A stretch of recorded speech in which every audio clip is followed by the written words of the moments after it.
అలాగే చంద్రబాబు నాయుడు గారి PA Srinivas skill scam మొదలవంగానే అమెరికా పారిపోతాడు. అమెరికా టికెట్లు ఎవరు కొంటారో మీకు తెలుసు, ఎవరు కొని పంపించారో. ఏమైపోయాడు? జగన్మోహన్ రెడ్డి గారు ఉన్నటువంటి కాలంలో చంద్రబాబు నాయుడు పిఏ ఒక 20 ఏళ్ళు 25 ఏళ్ళుగా పనిచేస్తున్నటువంటి పిఏ శ్రీనివాస్ గారు ఏమైపోయాడు? మళ్ళీ ఎప్పుడు వచ్చాడు? ఎందుకు వచ్చాడు? ఇవాళ ఏం చేస్తున్నాడు? మాట మాటికి దుబాయ్ పంపించే పనిలో ఉన్నాడు కదా. అయ్యి వదిలేసి మన శ్రీనివాసు మూటలు దుబాయ్ పంపించే ఆ లెక్కలు చూసుకుంటాక వెనకాల ఎవరు వెళ్తున్నారో మనం చూసాం. ఆ పేరుతో ఈ పేరుతో ఏది పరిశ్రమలు తెస్తామనే పేరుతో ఊరికే వెళ్తాం, ఊరికే తిరిగి రావటం. కానీ దారిలో దుబాయ్లో ఆగుతారు. మన పాత పిఏ గారు మాట మాటికి దుబాయ్ వెళ్తాడు, లేదా పాత పిఏ గారు పైకి పేపర్లోనేమో సస్పెన్షన్ క్యాన్సిల్ చేసి మళ్ళీ ఉద్యోగం ఇచ్చారు. కానీ పేషీలో వద్దన్నారు. ఎందుకు పేషీలో వద్దన్నారు? ఈ దుబాయ్ దుబాయ్ దుబాయ్ మూటలు దుబాయ్ చేర్చాలి కాబట్టి పేషీలో అక్కర్లేదు.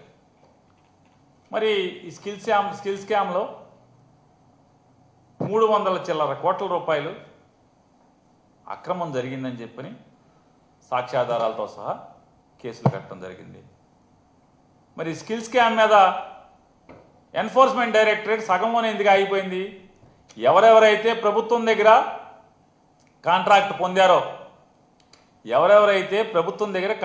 పొందారో ఆ కాంట్రాక్ట్ పొందినటువంటి ఆ వ్యక్తులు వాళ్ళ దగ్గర మాత్రమే ఈడీ ఎందుకు ఆగిపోయింది? అడగండి ఈడీని. మీరు మాట్లాడుతున్నారు కదా పార్లమెంట్లో, నియోజకవర్గం సంగతి, ఈ రాష్ట్రం సంగతి, పల్నాడు ప్రాంతం సంగతి, లేదా దక్షిణ భారతదేశం సంగతి గురించి మీకు ఏమీ గోల లేదు కదా. మీకు ఎంతసేపు మీ చిలక పలుకులే కదా. మరి దాంట్లో ఎక్కడ ఆగిపోయింది?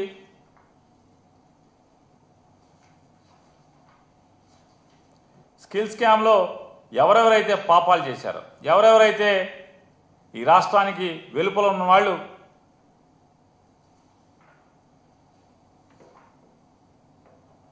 $380 కోట్ల రూపాయలు సుమారుగా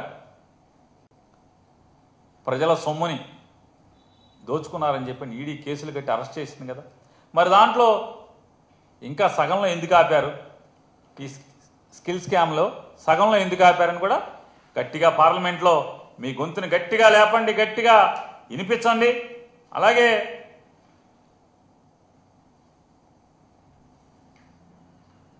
కృష్ణదేవరాయలు గారు ఇవాళ మీరు చాలా పద్ధతిగా మాట్లాడుతున్నట్టుగా చెప్తున్నారు కదా. ఎక్సైజ్ శాఖలో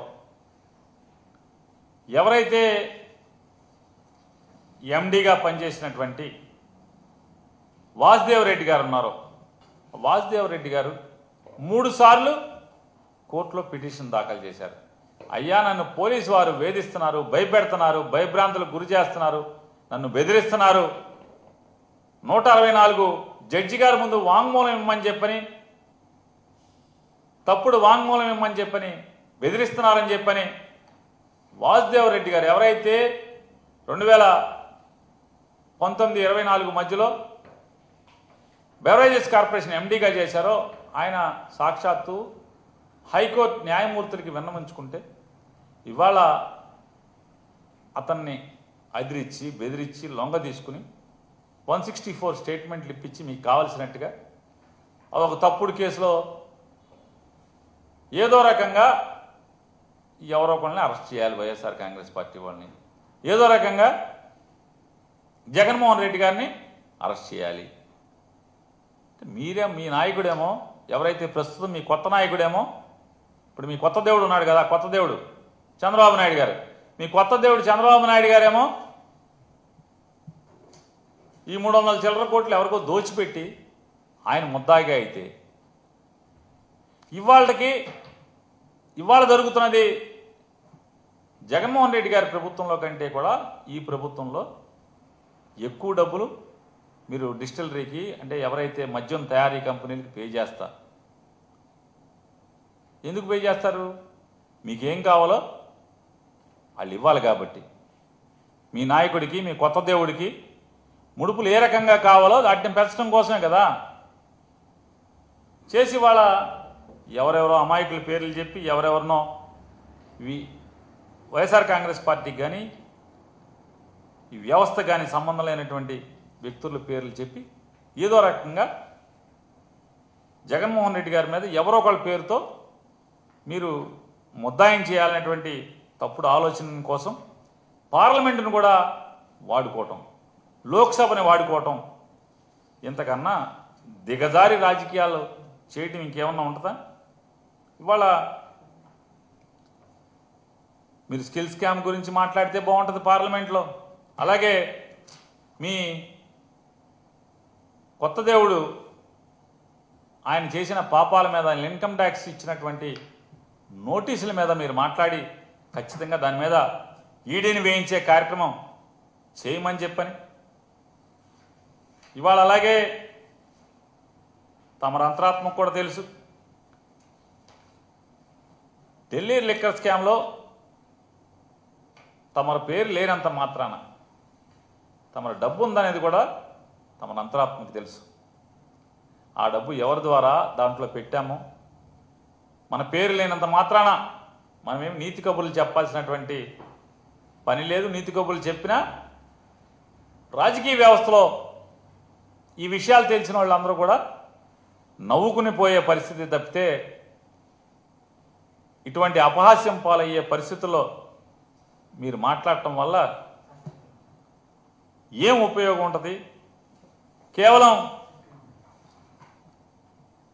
జగన్మోహన్ రెడ్డి గారిని ఏదో రకంగా తప్పుడు వాంగ్మూలాలతో, మీ తప్పుడు వార్తలతో గాలి పోగేసి ప్రచారం చేసి టీవీల్లోనో, పేపర్లోనో, లేదా పార్లమెంట్లోనో, అసెంబ్లీలోనో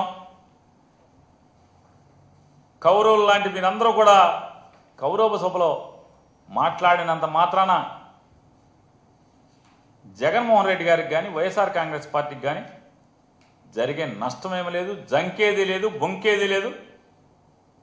మీరు ఈడీని మాట్లాడతారా లేదా ఏం చేస్తారో మీ చేతనైంది మీరు చేసుకోమని చెప్పని కూడా మీడియా ద్వారా మిమ్మల్ని మాట్లాడించిన, పార్లమెంట్లో మిమ్మల్ని మాట్లాడించిన వారికి కూడా సూచనగా చెప్తున్నాం.